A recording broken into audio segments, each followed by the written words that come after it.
की बड़ी खबर। गलवान घाटी में रात के अंधेरे में हुई झड़पों में कई सैनिकों की मौत हुई है। लगातार हम आपको बता रहे हैं, नदी या खाई में गिरने से मौत हुई है, ये इसमें अपडेट है। चीनी सैनिक कील लगे डंडों और कंटीले तार लपेटे लोहे की रॉड से लैस थे, जिसके बाद उन्होंने ये बर्बरता की, ये हमला किया। और आपको ये भी बता दें कि ज्यादातर सैनिक जो शहीद हुए हैं वो खाई में गिरने से और नदी में गिरने से हुए हैं, क्योंकि उन्हें संभलने का मौका नहीं मिला। और पीछे की तरफ जो हमारी सीमा है उससे पीछे की तरफ ये नदी है, जिसके चलते वो अपना बैलेंस नहीं बना पाए। और जैसे दोनों ही देशों के सैनिकों में झड़प होती है, और आपको ये भी बता दें, जो चीन के सैनिक हैं वो कील लगे डंडों और कंटीले तार लपटे लोहे की रॉड लेकर आए थे, उनसे लैस थे, जिस वक्त दोनों ही देशों के सैनिकों में ये झड़प हुई थी।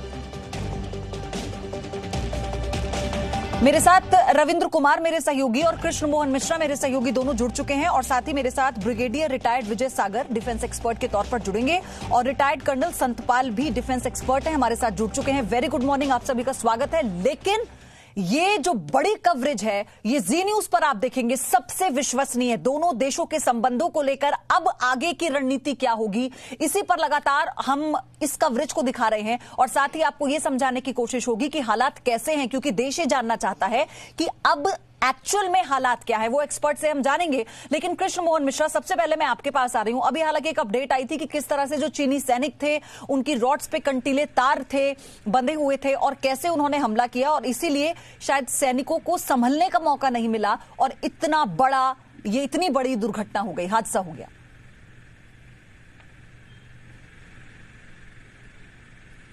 अयोध्या जो अभी तक खबर आ रही है 15 और 16 जून की दरमियानी रात की, 16वीं बिहार के कमांडिंग अफसर कर्नल बाबू और उनके साथ दूसरे जवान वहां पर इस चीज़ का निरीक्षण कर रहे थे कि डी एस्केलेशन यानी चीनी सेना कितना पीछे हट रही है, जो चीज़ें तय हुई हैं उसका पालन हो रहा है या नहीं हो रहा है।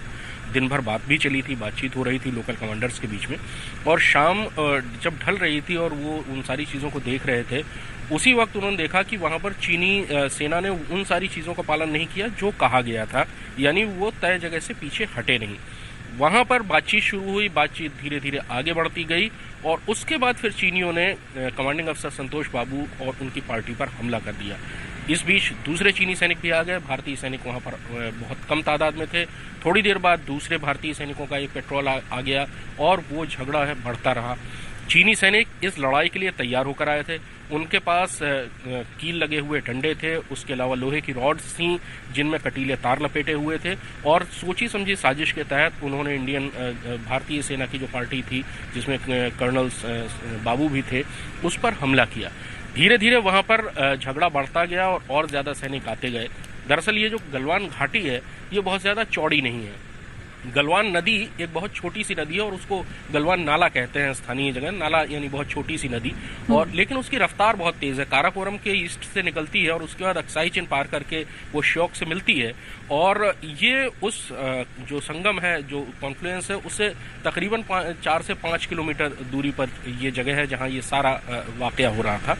वहां पर भीड़ बढ़ती गई। घाटी ज्यादा चौड़ी नहीं है, मनूवर करने की जगह नहीं है, और उसमें अंधेरे कंफ्यूजन की वजह से सैनिक आपस में भिड़ते रहे।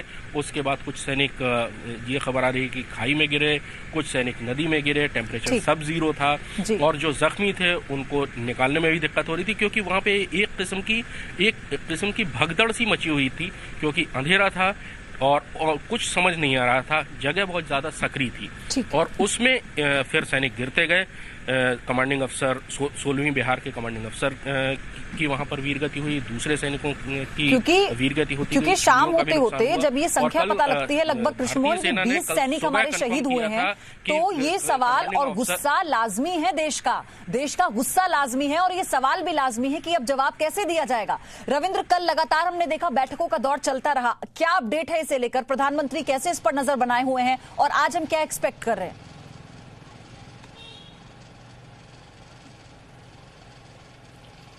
देखिए, कल जो सबसे महत्वपूर्ण बैठक हुई थी देर शाम को हुई थी प्रधानमंत्री के आवास पर, और उसे कैबिनेट कमेटी ऑफ सिक्योरिटी, सुरक्षा मामलों की समिति की एक तरह से कहा जाए उसकी बैठक हुई थी, क्योंकि ये सर्वोच्च बॉडी है कैबिनेट की, जो भारत की सुरक्षा से संबंधित हर फैसले लेती है, चाहे वो बालाकोट हो या फिर उरी का जो स्ट्राइक हुआ हो या फिर दूसरे जो भी सुरक्षा से संबंधित जो भी फैसले होते हैं वो यही बड़ी फैसला लेता है। कल प्रधानमंत्री की अध्यक्षता में सीसीएस की बैठक हुई, जिसमें तमाम रायसीना हिल पर चारों बड़े मंत्री, चाहे वो गृह मंत्री हो, रक्षा मंत्री हो, वित्त मंत्री हो, विदेश मंत्री, इसके अलावा तीनों सेनाओं के अध्यक्ष भी उस बैठक में मौजूद थे। 2-2.5 घंटे तक एक बैठक चली और जाहिर तौर पर चीन को लेकर ही ये बैठक हुई थी। जो दिन भर की बैठकें हुई थी, राजनाथ सिंह के घर पर हुई हो या फिर प्रधानमंत्री को जिस तरह से राजनाथ सिंह ने खुद पहले ब्रीफ किया था, लेकिन ये जो बैठक हुई काफी महत्वपूर्ण थी। और जो हमें जानकारी मिल रही है, हालांकि सीसीएस की बैठक के बारे में कोई औपचारिक तरफ से प्रेस ब्रीफिंग नहीं होती है, लेकिन जो सूत्रों से जानकारी मिल रही है उसमें सारे सिचुएशन को पैनी नजर से देखा गया और यही निर्देश दिया गया है साफ तौर पर कि किसी भी सूरत में हमारी जो भूमि है वो जो पहले उसे यथास्थिति बनाए रखने में हम पूरी तरह से जोर लगाएंगे। 1 इंच भूमि भी अपनी नहीं छोड़ेंगे और चीन ने जो हमारे सैनिकों के साथ बर्ताव किया है उसको हम कतई नहीं भूलेंगे। यानी साफ तौर पर है, चीन अगर एक हद और आगे बढ़ता है तो हम पूरी ब्रिगेडियर विजय सागर सर, मेरा सवाल आपसे पहली बात तो ये कि हमने चीन की हिमाकत का माकूल जवाब तो दिया, लेकिन अपने 20 जवानों की शहादत हमें देखनी पड़ी, हमें झेलनी पड़ी, लेकिन अब इसका समाधान चाहिए।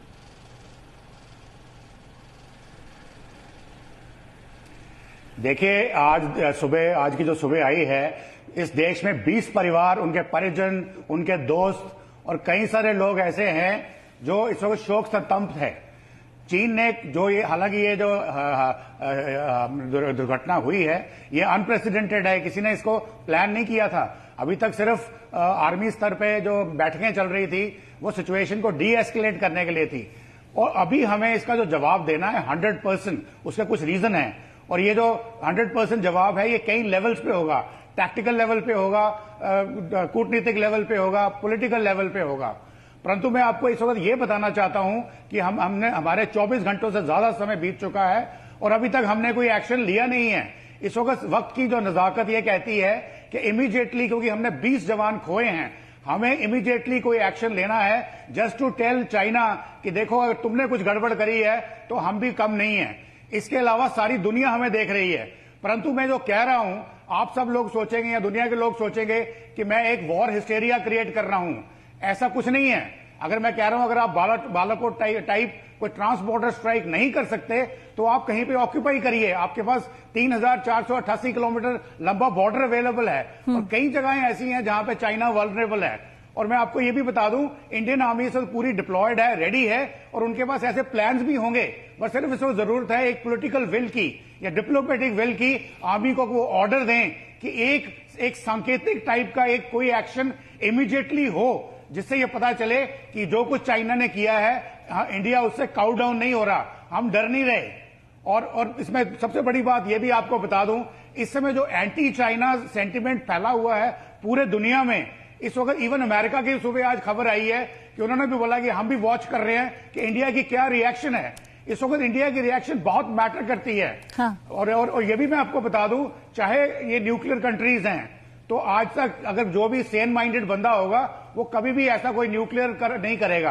तो एक लिमिटेड एक्शन की बहुत ही ज्यादा जरूरत है इस वक्त अपने देश के वासियों का जो मनोबल है उसको ऊंचा। कर्नल संतपाल, वक्त आ गया है क्या? वक्त आ गया है क्या? आर्मी स्तर की बातचीत चल रही थी, पीठ में छुरा भोंकने वाली बात है ये, लेकिन अब इसका बदला चाहिए, देश सिर्फ यही चाहता है।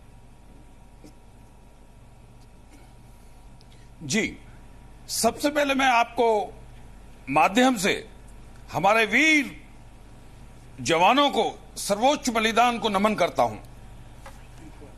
आप ये देखिए, जो चीन ने धोखे से ये जो हमारे ऊपर खूनी संघर्ष किया है, ये चीन के लिए एक घातक साबित होगा और डिप्लोमेटिक एफर्ट्स, पॉलिटिकल एफर्ट्स और मिलिट्री ऑप्शंस हमारे पास है। अभी तक मिलिट्री ऑप्शंस चल रहा था।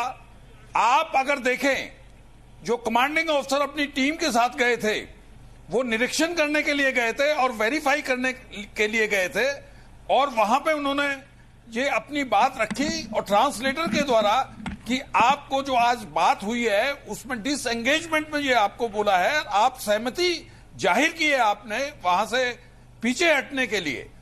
तो जब आप ये देखिए, जब उन्होंने बड़े गरिमापूर्ण उनको बताया, लेकिन उनका जो स्ट्रेटेजी था, जिसको डिसेप्शन स्ट्रेटेजी बोलते हैं, उन्होंने अपना रीएनफोर्समेंट बुलाया और शाम के टाइम जबकि बिल्कुल अंधेरा था, और ये प्लानिंग करके उन्होंने हमारे वीर जवानों के ऊपर एक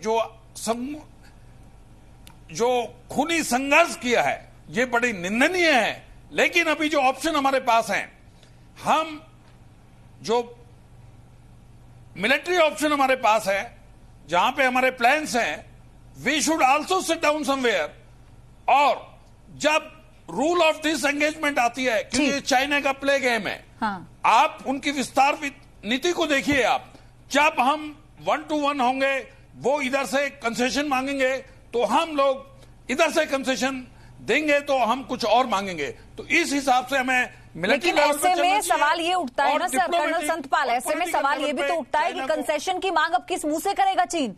क्योंकि लगातार अगर आर्मी लेवल पर बातचीत चल रही थी और ये बात हो रही थी कि अप्रैल वाली कंडीशन को वापस बहाल किया जाए, उसके बाद इस तरह की कायराना हरकत पर क्या कंसेशन मांगेगा चीन और क्या भारत देगा, ये अपने आप में बड़ा सवाल है। इसी पर मैं आगे आऊंगी, आप दोनों से समझने की कोशिश करेंगे। एक छोटा सा ब्रेक हमें लेना है यहां पर, लेकिन जी न्यूज पर सबसे विश्वसनीय कवरेज, सबसे बड़ी कवरेज आज दिन भर आप देखेंगे, पूरा पैनल हमारे साथ रहेगा। अब यह समझना बहुत जरूरी है कि अब भारत की आगे की रणनीति क्या होगी और हम बदला चीन से कैसे लेंगे, क्योंकि ये 62 वाला भारत नहीं है। एक ब्रेक ले रहे हैं छोटा सा, फौरन लौट रहे हैं। Presenting B News app, available on Google Play and App Store. Download it now.